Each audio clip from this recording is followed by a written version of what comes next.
कटिहार में बम, और वो भी बमों का जखीरा। शायद आपको विश्वास नहीं हो रहा होगा, लेकिन ये सच है। 24 दिसंबर को कटिहार के बलिया बेलोन क्षेत्र के संबलपुर गांव में 24 जिंदा बमों का एक जखीरा मिला। इस सभी बमों को कटिहार पुलिस ने वक्त रहते निष्क्रिय कर दिया। पुलिस का यह कारनामा जिला पुलिस की एक बड़ी सफलता माना जा रहा है।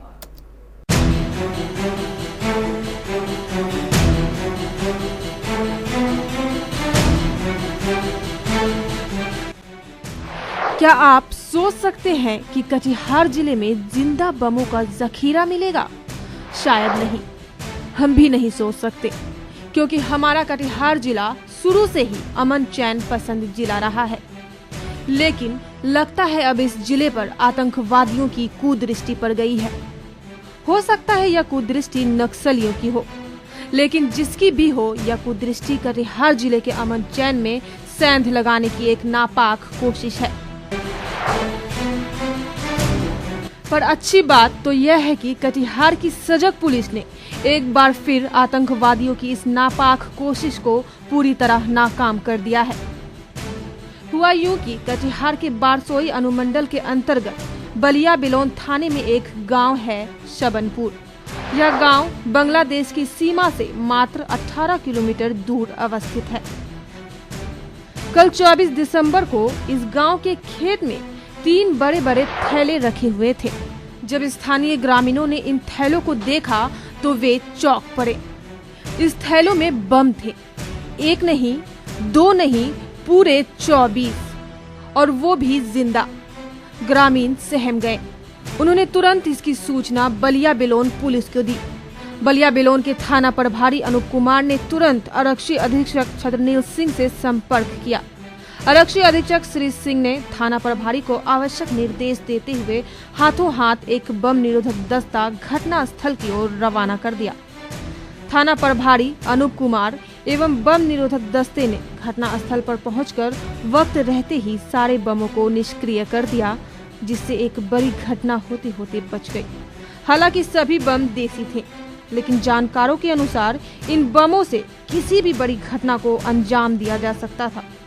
अब सवाल उठता है कि यह बमों का जखीरा आखिर आया कहां से? इस बात को लेकर अलग अलग आशंकाएं व्यक्त की जा रही है। पहली आशंका आतंकवादियों की है। इस गांव से मात्र 18 किलोमीटर दूर अवस्थित है बांग्लादेश की सीमा, जहां से आतंकवादियों की घुसपैठ होना बहुत मुश्किल नहीं। और कुछ समय पूर्व कुख्यात आतंकवादी यासीन भटकल का एक साथी भी इस बलिया बेलोन क्षेत्र से गिरफ्तार भी किया जा चुका है। इसलिए यह बमों का जखीरा आतंकवादियों की एक साजिश भी हो सकती है। उधर जानकार दूसरी आशंका यह व्यक्त कर रहे हैं कि यह साजिश नक्सलियों की भी हो सकती है। पिछले कुछ वर्षों के दौरान कटिहार जिले में नक्सली गतिविधियां बढ़ने की सूचना मिली है।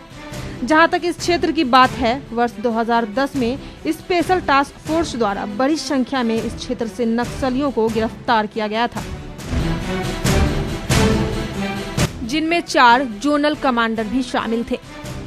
अब यह साजिश किसकी है, यह तो पुलिस की जांच के बाद ही पता चलेगा। फिलहाल हम इतना अवश्य कह सकते हैं कि यह साजिश चाहे किसी की भी हो, कटिहार पुलिस ने बड़ी ही समझदारी से दहशतगर्दों की इस साजिश को नाकाम करते हुए कटिहार के अमन चैन को बरकरार रखा है। कटिहार के आरक्षी अधीक्षक छत्रनील सिंह ने केबीसी न्यूज के माध्यम से कटिहार की जनता को आश्वस्त करते हुए कहा कि दहशतगर्द लाख कोशिश कर ले, अमन चैन की धरती कटिहार में उनके मंसूबे कभी पूरे नहीं होंगे। कटिहार पुलिस दहशतगर्दों से निपटने के लिए पूरी तरह तैयार है। बलिया बेलोन में एक खुला खेत था गांव सबनपुर और कुरुम के बीच में, और नदी के किनारे में झाड़ी में छुपाया हुआ था, जिसमें सूचना के आधार पर वहां पर पुलिस गई और उन्होंने करीब 24 बम बरामद किया। उसमें तत्काल उसको सुरक्षित रखा गया था, चूँकि रात का समय था। अगले दिन सुबह यहाँ से बम स्क्वाड भेजा गया और उसको सभी 24 बमों को डिफ्यूज़ कर दिया गया। उसमें जो पेपर यूज हुए थे वो हमारे लिए इम्पोर्टेंट एविडेंस है, और उसमें वो बंगाल का पेपर था। उस आधार पे जांच चल रही है। उसमें ये पता लगाने की कोशिश की जा रही है कि ये किन अपराधियों द्वारा रखा गया था। Bureau report, KBC news.